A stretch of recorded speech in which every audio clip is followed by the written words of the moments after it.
Assalamualaikum warahmatullahi wabarakatuh Pak Ustadz. Salam wabarakatuh. Semoga Allah senantiasa menjaga melindungi Pak Ustadz serta keluarga. Semoga Anda pun diberikan perlindungan yang lebih baik dan penjagaan sisi Allah. Izin bertanya Pak Ustadz, yang saya izinkan. Bagaimana ikhtiar apa amalan yang bisa dilakukan agar Allah mempermudah dan mempercepat untuk datang ke Baitullah? Pertama nabung. Niatkan untuk ke Baitullah, ya. Yang kedua, baca ayat-ayat terkait dengan haji dan umroh. Misal, saya ijazahkan Quran surah. Satu kali saya ajarkan yang tadi saya sampaikan. Ada seorang ustadz di daerah ngajar di musola. Nah, kemudian datang ke kajian rutin. Satu kali saya ajarkan itu. Nah, kami kan kalau ada haji suka rutin manasik, yang ngajarkan manasik. Beliau ikut, yang lain foto-foto, video kayak antum gitu. Gini, ya. Gak apa-apa. Ya, kalau yang itu tidak melihat ke miniatur Ka'bah tuh lihat ya. Nangis. Selesai saya tanya, kenapa tadi Pak? Saya seperti melihat Ka'bah di depan saya Ustaz. Rindu ke sana. Oh, alhamdulillah. Baca ini. Dan setelah itu kurang lebih haji terlaksana. Terus kita masih bikin pengajian karena saya tidak berangkat. Beliau tuh nggak ada, hilang. Mana Bapak ini biasanya rutin, kok sekarang nggak ada. Pertemuan kedua nggak ada juga. Sepekan sekali itu kajian. Setelah selesai, musim haji selesai, datang beliau wajahnya cerah, teduh datang. Masya Allah Ustaz, Masya Allah Pak, kemana aja? Afwan Ustaz, kemarin anak izin nggak sempat, anak haji dulu katanya. Haji? Yang gimana bisa?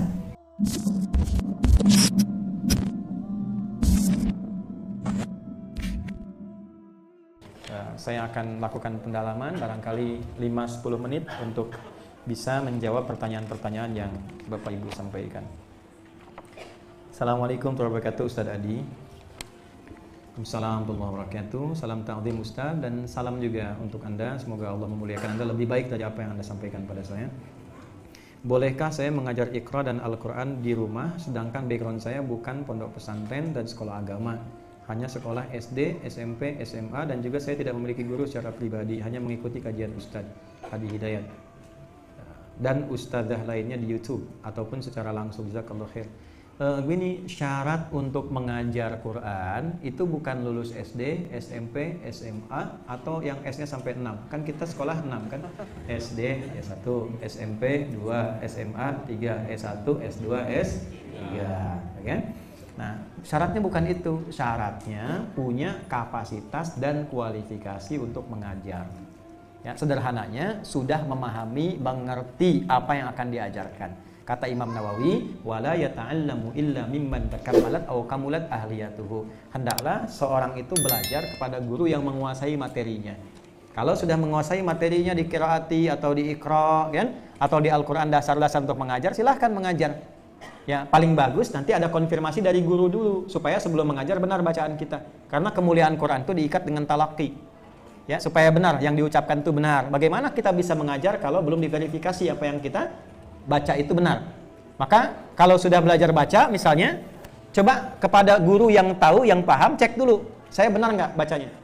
Ketika guru mengatakan udah bagus, udah baik, Anda ingin mengajarkan, nah itu istimewa, bagus. Jelas ya? Nah, kecuali belum mendapatkan itu sekadarnya dan ada tuntutan untuk mendapatkan ilmu dari Anda, maka boleh-boleh saja pada standar-standar yang Anda kuasai. Jelas? Ya. Kan kalau Iqra kayak qiraat ini kan masih dasar. Dakhala wa kharaja, itu kan mengucapkan hurufnya a fa ta itu kan? Ya, a fa ta a fa ta fa lam dhamma u lu apa lu.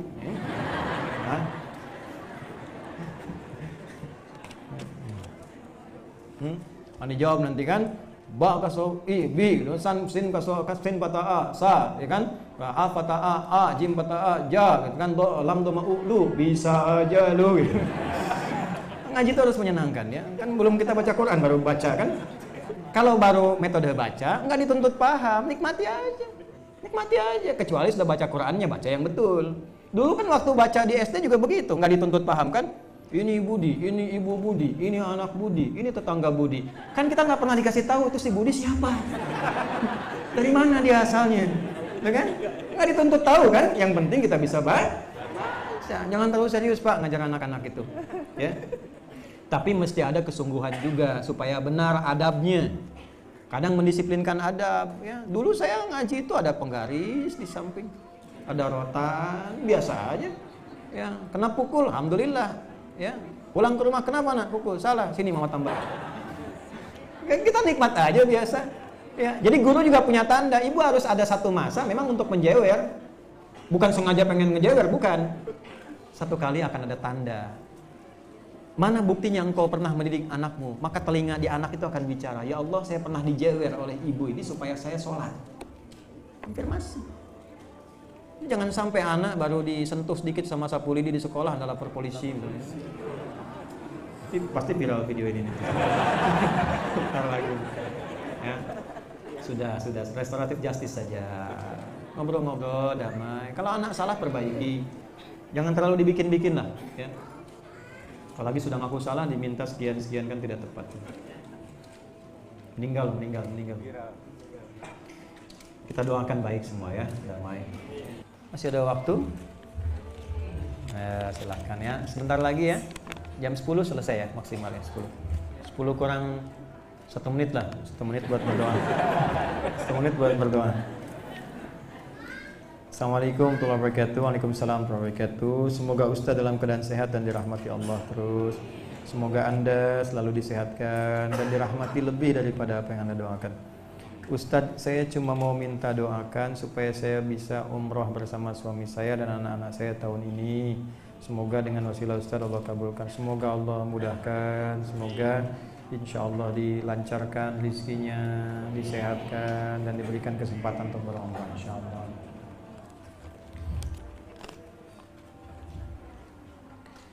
Assalamualaikum warahmatullahi wabarakatuh. Ustaz, bagaimana cara kita, mungkin cara Anda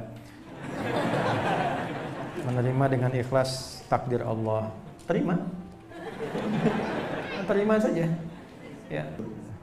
Setelah menikah bertahun-tahun penuh dengan masalah biasa sama, dan baru menyadari bahwa talak 3 sudah sering diucapkan, dan kami baru menyadari dan memutuskan berpisah agar tidak dosa. Begini, jangan berharap berumah tangga tanpa masalah, itu mustahil. Sekali lagi mustahil. Lahir dari rahim yang berbeda, tumbuh di lingkungan keluarga yang tidak sama, karakternya beda, pendidikan tidak sama, sifat-sifatnya nggak sama, terus disatukan pengen sama, itu mustahil. Sama itu asalnya dari yang beda, adaptasi dulu baru nyambung. Jadi mustahil orang itu berumah tangga tidak ada masalah, mustahil. Ya, karena sakinah, pengen sakinah. Sakinah itu gini, sakinah beda dengan tumaninah. Tenang itu banyak dalam bahasa Arab. Ya, tenang itu banyak. Misal tumaninah itu tenang, hawin alik, tenangkan dirimu. Ya, hawan itu tenang. Kemudian sakinah itu tenang. Sakinah itu apa? Ibu bapak, itu ada daun bergerak ya, dahan. Orang Arab bilang gini, sakanatis syajaratu idza dhahabatil rih. Dahan itu akan tenang kalau angin yang menerpanya itu sudah pergi. Sakanatis safinatu idza dhahabatil amwaj. Kapal itu akan tenang kalau ombak yang menerjangnya itu sudah hilang. Maka tenang kapalnya, itulah sakinah. Di sakinah itu ketenangan yang didapatkan setelah melewati rintangan. Saya tanya pada Bapak Ibu, ombak itu menerpa kapal supaya kapalnya oleng atau supaya cepat sampai ke tujuan? Sampai ke tujuan. Kalau nggak ada ombak susah. Dorong, mesinnya dibantu sama ombak nyampe. Dulu nggak ada mesin sampai. Karena apa? Baca arah angin, didorong, ombak menggerakkan. Jadi ketika Allah kirimkan ombak, bukan ingin membuat kapalnya oleng, bukan ingin membuat bermasalah, ingin meningkatkan ketahanan kapal, bikin yang lebih bagus lagi, lebih kuat lagi, lalu disampaikan cepat pada tujuan. Kalau Allah kirimkan masalah di rumah tangga, bukan ingin membuat rumah tangga Anda bermasalah, tapi supaya menanamkan ketenangan, keharmonisan, belajar dari masalah itu. Karena dua yang tidak sama itu otomatis pasti ketika disatukan, alhamdulillah, ketika disatukan akan ada adaptasi. Yang biasa jarang senyum dipaksa senyum kan susah. Senyum apa dikit, nah kan susah. Ya. Maka dari itu kita belajar bagaimana rumusnya, kembali ke Quran, apa hak suami, apa hak istri, belajar dulu sebelum dipersatukan, baru dapat sakinah di situ. Ya. Berpasangan itu dikatakan berpasangan karena beda. Beda itu jadi harmoni karena kalau saling memahami. Kalau saling memahami, tidak menuntut semuanya sama, itu pasti akan harmoni. Ini mohon maaf nih, ini kaki kanan, kaki kiri, sama-sama kaki, tapi cetakannya kanan kiri beda. Silakan, alas kakinya kan nggak sama. Nanti keluar, yang kiri pakai sama yang kanan, yang kanan pakai sama yang kiri, enak nggak? Suami pengen ngambil tugas istri, istri ngambil tugas suami, nggak akan nyaman. Tapi ketika kanan jalan, kiri di belakang, kiri jalan, kanan di belakang, Dan tidak pernah terjadi kanan jalan, kiri ikut. Tidak pernah sampai. Ya, maka yang pertama, berumah tangga itu bukan hanya siap menyatu, tapi kompak dan siap menghadapi masalah. Tuh. Apa rumusnya? Quran surah 4 ayat 19. Ya ayyuhalladzina amanu, hai suami istri, sepanjang masih merasa punya iman, la yahillu lakum an tarithun nisaa karha. Jangan kau mewariskan sifat kurang baikmu pada pasanganmu. Itu Allah udah kasih bocor halus banget sebelum nikah. Jadi saat mau nikah itu, semua yang tampak indah pasangan kita aja, Pak, Bu. Yang cantik, yang anggun, yang baik, macam istrinya, calonnya. Yang ganteng, yang tegap, yang dompetnya tebal, suaminya gitu. Itu aja. Nanti setelah menikah baru tampak yang tersembunyi. Oh, ternyata nggak seperti yang didambakan ya. Muncul gitu, ya. Ganteng-ganteng berantakan gitu. Ganteng tapi nyimpen cucian di mana aja gitu. Misalkan muncul gitu. Nah, itu yang paling menarik apa? Fa in karihtumuhunna. Kalau ternyata Allah nampak kebiasaan itu saat setelah berumah tangga, itulah seni berumah tangga kata Allah. Fa in karihtumuhunna, kalau sedang enggak suka, asa an takrahu syai'a wa yaj'alallahu fihi khairan katsira. Boleh jadi yang dibalik yang enggak disuka itu pelajarannya untuk menyatukan. Justru disatukan itu karena ada kekurangan yang disempurnakan pada pasangan yang lainnya. Itulah sebabnya disatukan dengan pasangan Anda, bukan pada pasangan yang lain. Ibu pasangannya suami ibu sekarang. Karena kekurangan di ibu itu letaknya pada suami ibu, bukan suami orang. Saya suami orang, Bu. Gitu ya. Jadi tidak harus ibu menambahkan suami ibu seperti saya. Jauh. Nggak akan sempurna rumah tangga ibu. Ya, kenapa ya suami saya nggak seperti Ustadz? Setan itu. Nah, ya. Nah, ini kalau sudah sering diucapkan, sekali jatuh, rujuk aja lagi. Rujuk. Ya, akan kembali. Ini kan pertanyaannya ingin kembali, rujuk lagi. Kembali belajar sama-sama, belajar dari kekurangan yang dulu untuk memperbaiki yang ke depan. Karena talak itu asalnya untuk menyatukan pada titik terakhir. Sudah nggak bisa, coba pisah dulu deh. 3 kali suci. Kepikiran nggak untuk rujuk, nyambung lagi. Sampai 2 kali, sampai yang terakhir. Ya, makanya kenapa Allah nggak suka? Karena menyelesaikan masalah harus sampai ke titik yang paling akhir gitu. Tapi itu pun dikasih kesempatan untuk coba pikirkan lagi. Jelas sampai sini? Baik ya. Kalau berusaha ikhlas, ikhlas itu bukan berusaha menerima begitu saja, bukan. Ikhlas itu berusaha mencari solusi sampai titik terbaik yang didapatkan lalu tawakal. Itu. Jelas ya? Kadang-kadang memang menyakitkan, itu kan perasaan saja. Perasaan kita. Lalu kalau kita arahkan kepada takdir itu, makanya pakai yang 5. Kan qada dan qadar itu yang ke-6. Yang 5-nya pakai. Ya, iman kepada Allah, malaikat, kitab, rasul, hari kiamat, kemudian qada dan qadar. Ini sering kali orang lurus pada yang 5, tapi gelisah pada yang ke-6. Karena yang 5-nya nggak dijadikan pijakan. Ketika Anda mengalami musibah, ingat Allah nggak? Kebanyakan ingat musibahnya, kenapa harus saya? Lupa ya. Kalau Allah yang kirimkan, dinilai kita mampu untuk meningkatkan kualitas hidup kita. Makanya belajar tauhidnya pakai ilmu. Jadi keterima apa saja alhamdulillah. Mesti terinjak kalau memang takdirnya saya ya alhamdulillah. Ya. Tahu keset kan? Keset tahu keset? Apa tulisannya? Tuh, well, walaupun diinjak tetap welcome dia tuh.